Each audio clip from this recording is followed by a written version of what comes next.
You're listening to the Brown Sign Project podcast. Do you spend hours creating your rotas and then spend days constantly adjusting them? We have the solution. At Staff Savvy, we specialise in shift schedules and timesheet solutions for visitor attractions. Easily manage multiple complex teams of permanent, casual, freelance and volunteer staff across different locations and disciplines. With fast communication features, automatic compliance tools, training management and simple timesheet tools, Staff Savvy has been used and trusted by organisations such as V&A Dundee, the South Bank Centre and the Royal Albert Hall, with great cost-saving benefits. Visit us at staffsavvy.com/Brown Sign Project to learn more and schedule a demo of our magic rota button.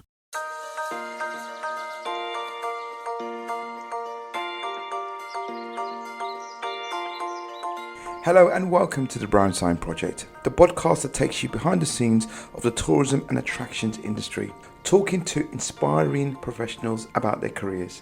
I'm Carlton Gadjadar. And I'm Carly Strawn. In this episode of the Brown Sign Project, we've got a really great conversation with Alistair Otto. He's the Commercial Operations Director for the Science Museum Group. And Alistair's going to be sharing his journey from Oldham Athletic, of all places, to the Science Museum via Wembley Stadium, and demonstrating the importance of knowing why the small stuff works to make sure those big projects really happen. Alistair gives us some great tips on continuous personal development and how it might be worth getting another language. Before we have a chat with Alistair, we would like to take the opportunity to thank our season sponsors, Staff Savvy and Stephen Spencer and Associates. Hello, Carly. Hi, how are you doing? I'm all right. How are you doing today? Yeah, very good, thank you. Awesome. So yeah, we've got another podcast, another amazing guest on our show today. And I would like to introduce you to Alistair. Alistair, hello. Hey, Carlton. Hey, Carly. Hi. Hello. Thanks so much for joining us today. And we're going to be talking about careers, kind of your career in particular, and how you got to what you've done. So yes, let's start with you. Tell us just a little bit about you before we start with our questions. Yeah, so I'm Alistair Otto. I'm currently the Associate Commercial Director at the Science Museum Group. So I lead the team there, which cuts across all our sort of commercial operations across 5 visitor-facing museums, plus also, the extended work that we do outside of the 4 walls of our sites, which is around our brand and leveraging that. So yeah, there's quite a lot that's included in my remit and my role, and quite a large team which I lead.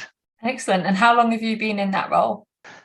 Doing this role since September 2019, but I'm actually, I think yesterday it was my 8th year.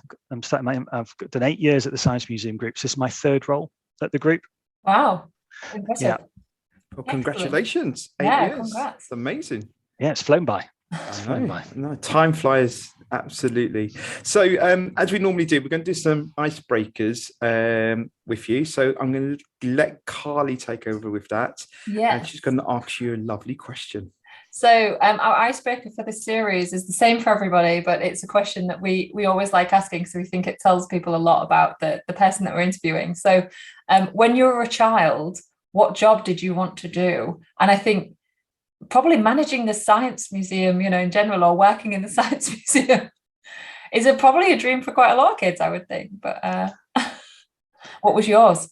Yeah, well, so when I was a kid, I wanted to be a professional footballer. That's what I wanted to do. And I got quite close to actually achieving that dream.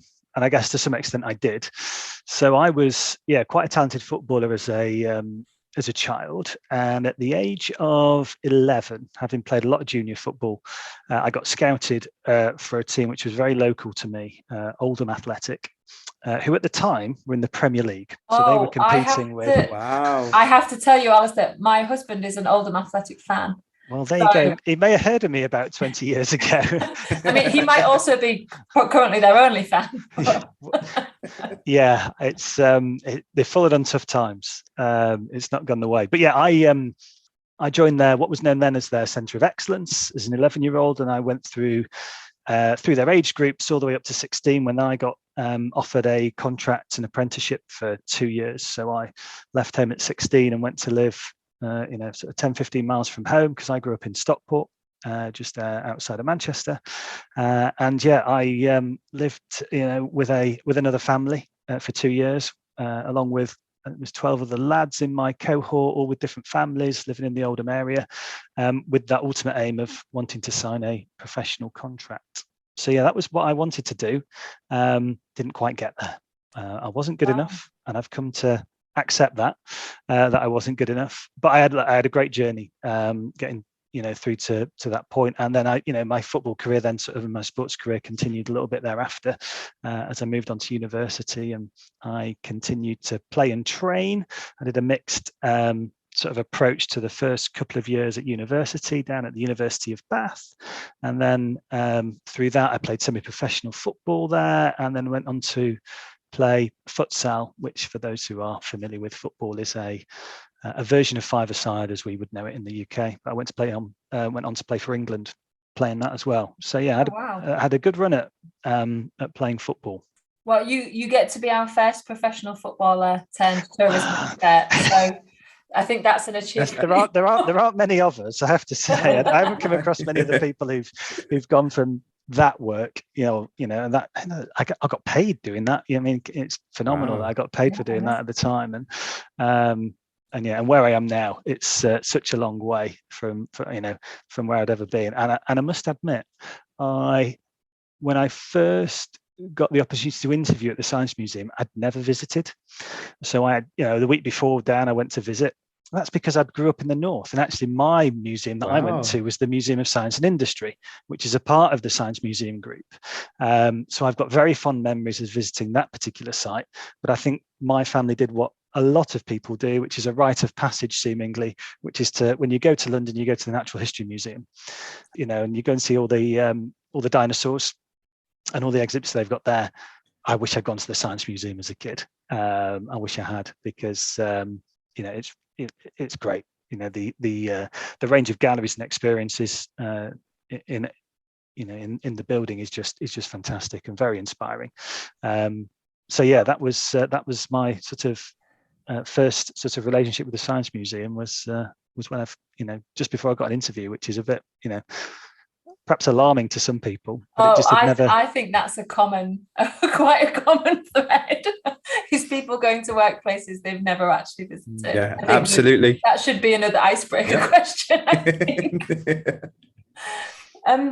So you kind of touched on it there in terms of kind of the qualifications that you have. They're obviously very different to what you do today, by the sounds of it.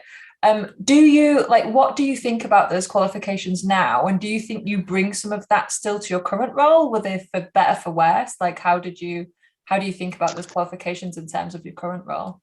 So at university, I studied sports professional coaching and education, which was very much an education-led degree about how you coach people, and the focus was sport. So I guess I'm using elements of that in terms of what I learned there, in terms of my role, as a manager and as a leader. There's certain elements of that which you're drawing on, but I don't think there is sort of one qualification that is going to get you, to do exactly what you want to do.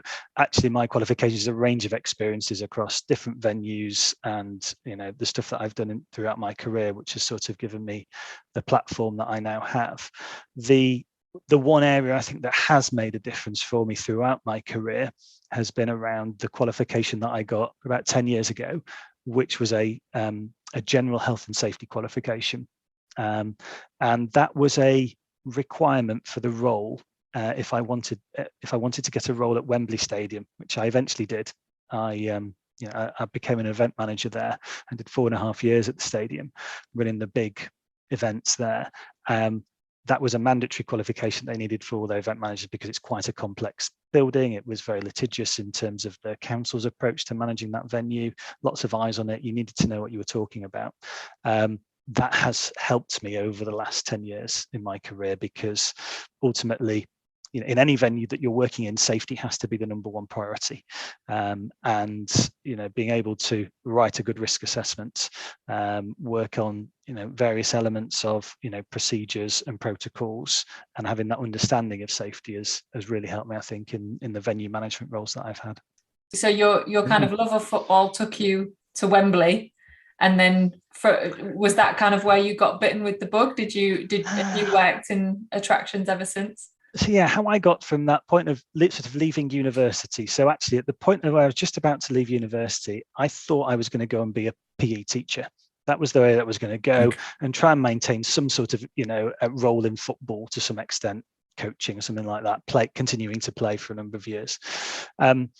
However, there was a small section on our course which was called event management, and that gave me a bit of a bug. And there was a local company down in Bath that came in and did a presentation about what they do, and I just thought, that's quite sexy. I'd quite like to do that. Steph, who came and did the presentation, she eventually became my boss. She offered me a role, so I went and worked for them. I'd basically just speculated. I sent my CV in. It didn't have much on it. I'd done a couple of things at university around events, and I just, gave them my CV and said, look, if you've got anything going, then I'd be interested. And I remember vividly receiving a call in the library at university, having to, run outside to take the call, and realised, there was an opportunity, and did I want it? So I'd signed up to go and do my PGCE, and then they said, do you want to go and do this job? And I just thought, you know what, I'm probably not going to get this opportunity again. I could come back to teaching. So I went, yes. So having graduated with a first class honours, which I thought, obviously, when you think of university, you think, that takes you somewhere. That investment that you've put in, it's going to, lead to somewhere, from the outset, and give you a great platform. I actually found myself that summer with a paintbrush in my hand on a golf course, going around painting the white stakes that sort of separate the spectators from the players. That is a very, very important job, though. Well, it has to be done. It has to be done. Yeah, someone's got to do it, right? Someone's got to do it. And there were some other aspects, sort of some volunteer management, small bits and pieces that they basically, I was essentially just a very junior member of this very small company that were running quite significant events. Golf was one of those sectors that they worked in. And I basically then grew in that capacity in that business there for over 2.5 years. The great thing that they did with that small business was give you a chance to do lots of different things. So I cut my teeth in events across a whole range of things, whether that was building marquees, it was volunteer management, it was sponsorship delivery. I did marketing. I had no experience in marketing. And then I was, after a year in the business, I was doing the marketing for the World Snooker events at the time, working with people like Jimmy White. I put a snooker table in Harrods once to promote the Masters snooker, and we had one of the main players and Jimmy White down there doing an exhibition. There's just loads of things that I got myself into with that business, which was great. And it also allowed me to travel the world. I followed the sun around the world, apart from having to go to Sheffield to do the snooker every now and then. But I went to South Africa and I'd spent 6 or 8 weeks down there. Sort of, you'd turn up at this golf course, there'd be nothing there, and then but you're bringing everything with you to then create this metropolis, as I call it, around these greenfield sites to make it all into a high class sporting venue that is then broadcast around the world. But then I did the Cricket World Cup out in Jamaica. I think it was 2007, I think that one. And I just saw lots of other event professionals who had moved from, say, Sydney and the Olympic Games, had gone to the Greek, the Athens Olympic Games. I thought, I'm not sure I want to be on that bandwagon moving around those big events, because that was the next logical step for me, having built up a profile of doing some of these mid-range sports events. I thought, now I want to try and put down some roots and a bit of a focus. And that's when I thought, could I use what I'd learned over the last 2.5 years in sports and events, and try and combine the two? And ideally something in football would be great. But you can't just go and knock on the FA's door and say, excuse me, can I, have you got a job? Or you can certainly try, but your likelihood of them opening that door is probably pretty slim. So I made a strategic move. I saw an advert for a company who do a lot of the pre-match and post-match celebrations that are all managed at the stadiums. So when the teams are presented to the Royals, or that big sort of showcase stuff you do on the pitch. And I went and worked for them because they were an agency who worked for the FA. That in time got me working in venues and stuff like that. And I went from there, and it was a huge leap. And I've got a huge number of people to thank for sort of giving me the opportunities in every role that I've got, to giving me an opportunity. But a huge thanks to the guys at Wembley who said, yeah, come and join us, because I went to work in the biggest venue in the country from zero stadium event management experience. That's incredible. As I look back at it now, very lucky to be given that opportunity. Yeah. But I guess the range of experience that I had, that first company had 12 full-time employees, the second company had 4. I'd done lots of things in those organizations, and I think that's something that is really useful, when you're starting out in your career, being able to do lots of small things to gain that experience. Yeah, I think that's really key, is that, you say about it doesn't feel like a good use of your degree necessarily to be standing and painting, things in the golf course. But if that gives you the opportunity to learn, and if that gives you the opportunity to get involved in lots of things, that involvement sometimes opens doors that you maybe weren't prepared for. I think that's really useful. Yeah, I think one of the things that I've taken from that experience was the managing director of that company from the outset was like, if you're going to manage a big event and one of our big portfolios and our clients, you need to know how the small things work, and you need to have a good understanding of that. And I've tried to take that forward into the roles that I've taken on to date when I've moved into different roles, is to work alongside the teams to try and get a sense of what they do and how what their work looks like, and to get to know them, so that I have an understanding when someone asks me a question, I can answer it with some authority, or know who to go to get that answer about how things work. So being close to what happens on a day-to-day basis and how stuff comes together is was something that I've taken forwards, and I intend to continue to do moving forwards. That's amazing. It's just so nice just to kind of hear, even you thanking everyone kind of at Wembley to give me that opportunity, from having no kind of experience, and then having people behind you and believing in you, and then they're just building you up. And it's just getting that opportunity. And that's a lot of our listeners are kind of like, where do I get that from? Where do I get that from? It will come. You just have to kind of network and meet people. Yeah, absolutely.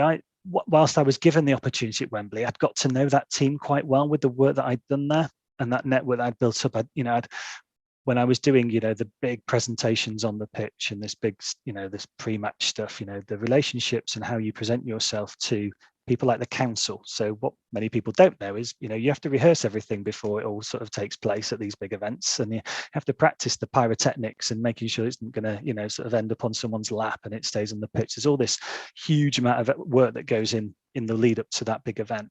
And I'd showcased who I was and what I was about. So I'd sort of had that sort of some of those elements around a job interview where you're trying to make a judgment perhaps over an hour. Actually, they'd seen me over a couple of years sort of working at the venue and doing what I do. So they had a sense of who I was. So I think, if you can try and showcase, yourself to people before a job interview, that's a really good opportunity. Like you say, networking, and going to speak to people, having a coffee with people, just trying to engage with people will give you that head start for when that CV lands on someone's desk and your application is in. That is some great advice. Thank you so much for sharing that. Every journey a visitor takes through your attraction should immerse them in your values and heritage and leave them wanting more. Stephen Spencer and Associates are a team of highly experienced tourism and retail aficionados who will help you develop a sixth sense in order to maximize every opportunity. We're here to help you build and engage your team to own and enhance your visitor experience. Above all, we're here to help you increase your profitability in these challenging times, because people become engaged team members and loyal customers when they love your attraction as much as you do. You're listening to the Brown Sign Project podcast. So I'm going to ask you a really big question now. And the question is, what is your why? Why do you do what you do? What motivates you to do that? Because you've got so much experience and so in kind of very varied areas. I think my why is I really like the smile on other people's faces when they're having a great time, and seeing what other people get out of the work that you do is really rewarding. So I've always sort of had this, I guess, in the roles that I've taken, a sort of a behind the scenes sort of role that, but the work that you're developing and delivering with your teams ultimately has that front end, it lands with someone. So, at Wembley, it was, people thought, oh, great, the game's kicked off and my job was just to sit there and watch the game. No. There was a lot of work that was happening behind the scenes that meant everything else around that event continued. And at the Science Museum Group, the work that we do behind the scenes and the improvements that we're looking to make, the new attractions and initiatives and delivering on that commercial stuff ultimately has an end result. And the focus, for us is, for me, my department is definitely about profitability, but it's also about that bigger impact that we can have on people's lives. And one of the best stories that I've got that I share with my team on a regular basis to remind us, of why we do what we do. We had a little girl who came to London to the Science Museum. She was about 6 years old, and this was a number of years ago. I'd be delighted to see where she is right now. It'd be great to get back in touch with her. But her mum wrote to her after a visit to the Science Museum, and she'd done a number of different activities. She'd been in Wonderlab, which is our interactive gallery. She wrote to us with a very simple story that her daughter arrived wanting to grow up to be a princess, but left wanting to be an astronaut. And sort of knowing that the impact of the work that your team are doing can have, can land with someone like that. So I think it's, my why is, I get up out of bed in the morning because I know other people are going to benefit from the work that I do. And I think that's where I will always want to sort of place myself. That's my why. Excellent. You can also be a princess astronaut, just in case any children are listening. There's no rules. That's fine. No, there's no rules. And there's other great stories. We've got people who will, they visited us, for year on year, and now they're off to, do physics or something at GCSE or A level, something like that. And you can just start to see those themes coming through from the work that we do. So that's it gives you that buzz and know that you're making a difference, I guess, to people's lives. And I think you've probably just answered this, but what is the favorite part of your job? Like what's the part that when you've done it that day, you go home and you sort of have a little smile to yourself about it? Getting that great feedback, which is very tangible, that you can start to share with your team. That is great. I think one of the things that I've always liked about the roles that I've done is that I've always had to keep a lot of plates spinning, so to speak. There's always been very varied about the types of things that I am doing. And I think I've enjoyed that. I think it's probably why I quite enjoyed school as well, was because, there's lots of different activities that you were getting into or different lessons. It was never the same day in, day out. And, look, I did have those mundane jobs, down as, when you're sort of first starting out, working in a warehouse and, picking items and packing them all day. I've done all that kind of stuff. And I guess I've had that inner drive just to want to be able to have a role which is quite varied. And, no 2 days are the same. You never know what's coming around the corner. And, being able to respond to all of that kind of stuff is great. Yeah, I think me and Kylie definitely can relate to have spinning plates and working different attractions, and a lot of our listeners potentially will be going, "Yes, I do the same thing." So that kind of leads me over to this next question, and that is, what is the biggest challenge that you're facing in your role at the moment? I guess look, post-pandemic, and it's we've still got a long way to go as an organisation. We've only just reopened for 7 days a week. We made a difficult decision to close down our sites and only operate for 5 days a week. So we're still on that rebuilding phase, and that's still the biggest challenge. Actually, how do we get back to those 5 million visitors that we used to have across the group? What does that look like? What does our offer look like, and how are we going to respond to that? And I think certainly as we we're heading into some uncertain economic winds, how we're sort of positioning ourselves for that right across all the streams of work that we do. And that there's been some really great sort of green shoots over the last 6-12 months of stuff starting to bounce back and do really well. It's how do we maintain that? How do we keep that going when there is that uncertainty, around, how much people are willing to spend, how often they're going to come out, are people going to be visiting the UK in the numbers that we hope they would? So I think that's probably the biggest challenge. And my focus is, constantly having to shift between what's happening in the next 6 weeks, the next 6 months, and the next sort of 6 years for the organisation and the team that I lead. So those challenges shift day in, day out as well, and it's a constant moving feast at the moment as we respond to all of this. I think that balancing act can be quite difficult. Like you say, sometimes you're thinking 6 minutes time, sometimes you're thinking 6 hours, 6 years, whatever it might be.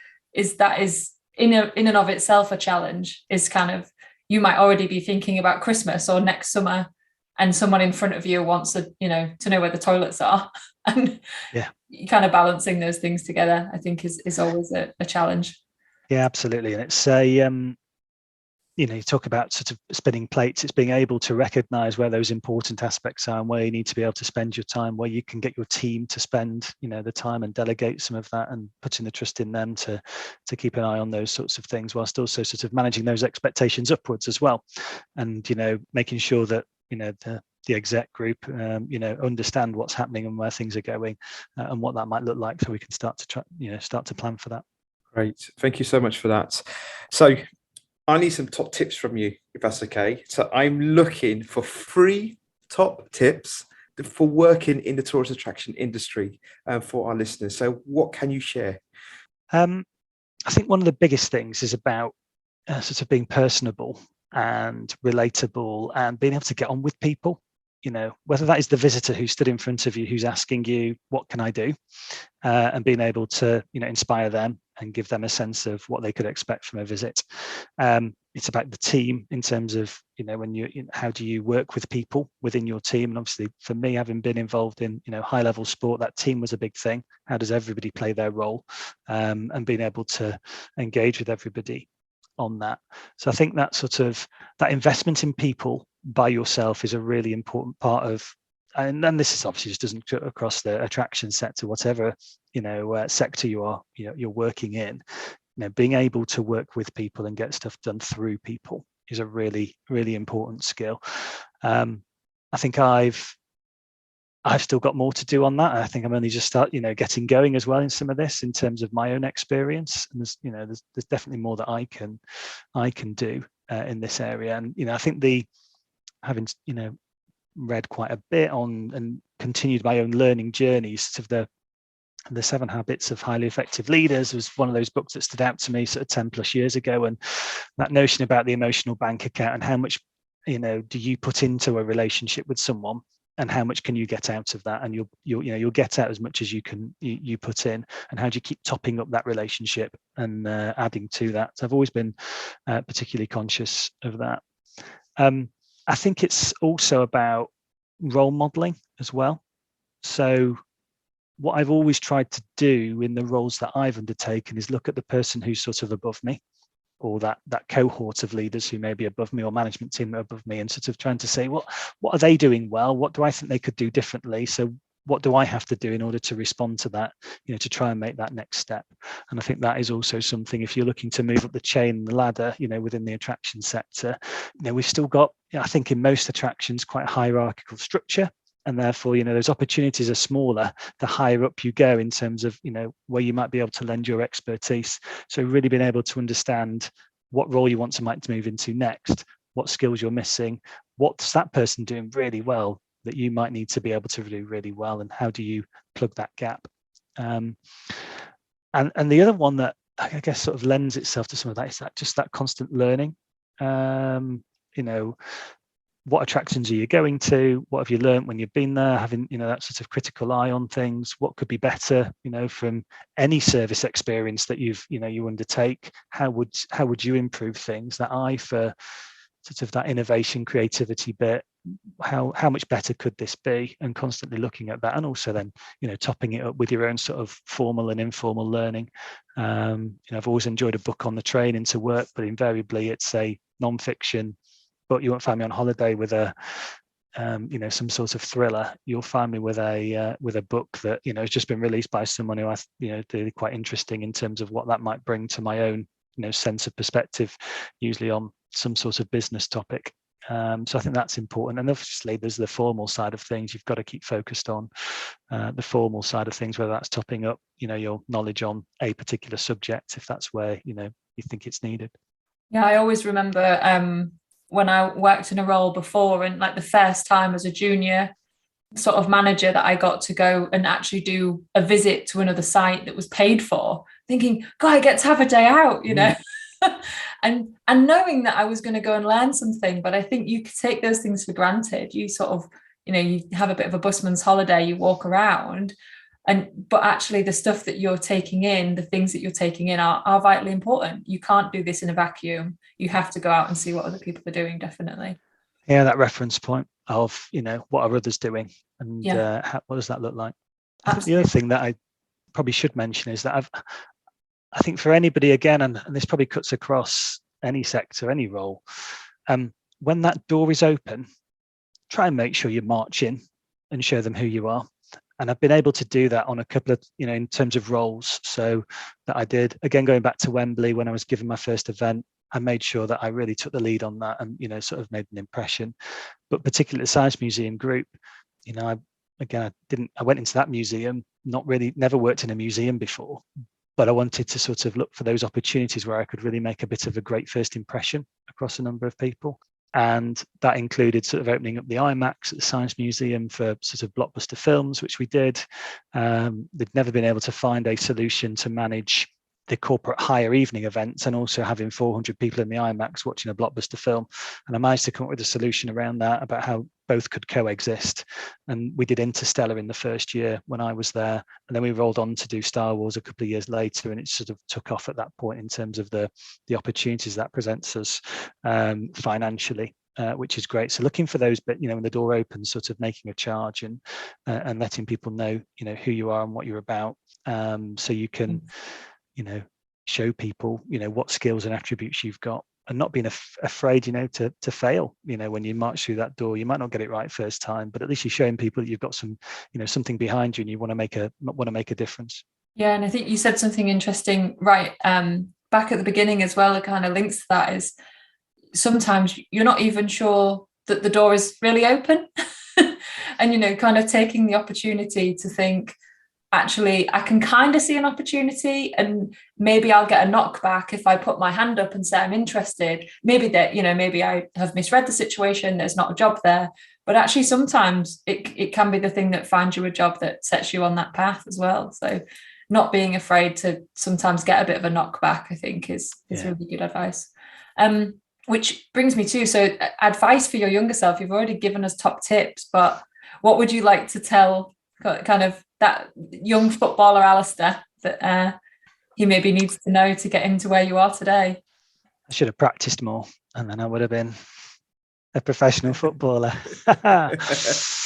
We could all be sitting in your mansion right now. Yes. Alistair, what are we doing? I know. Went all wrong.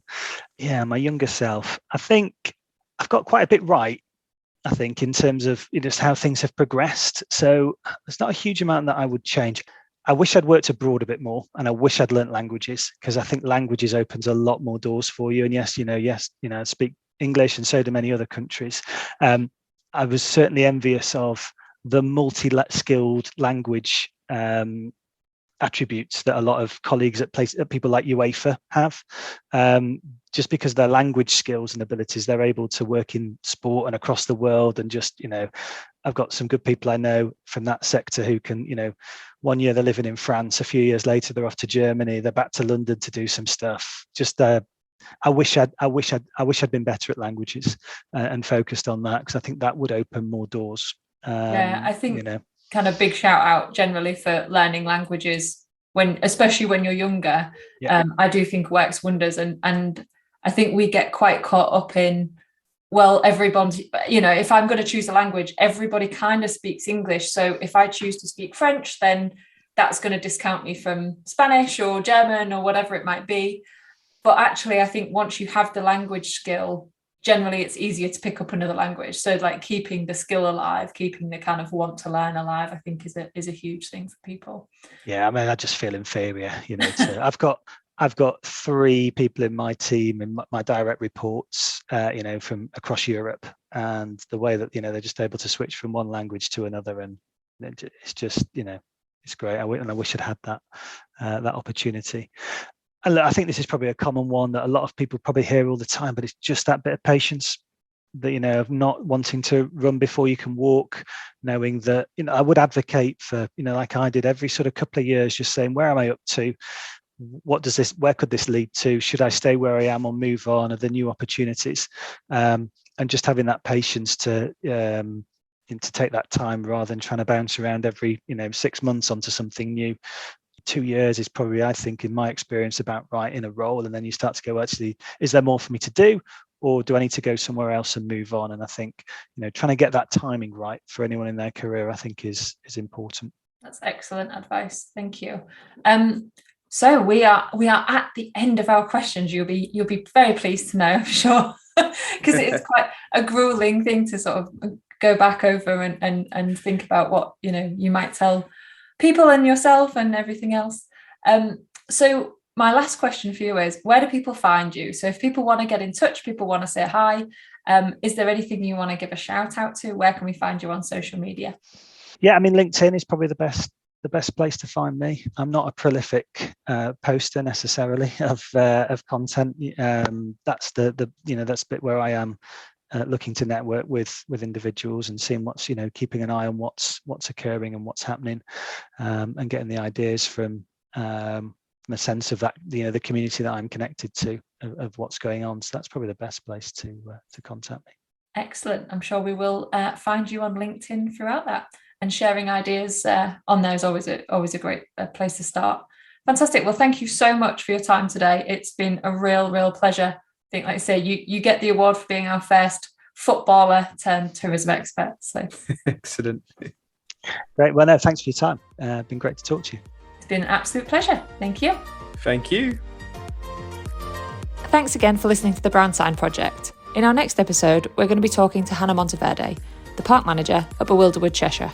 Thank you again to our season sponsors, Staff Savvy and Stephen Spencer and Associates. The Brown Sign Project was edited by Paul Tyler, and don't forget to follow us on Twitter as Brown Sign Pod.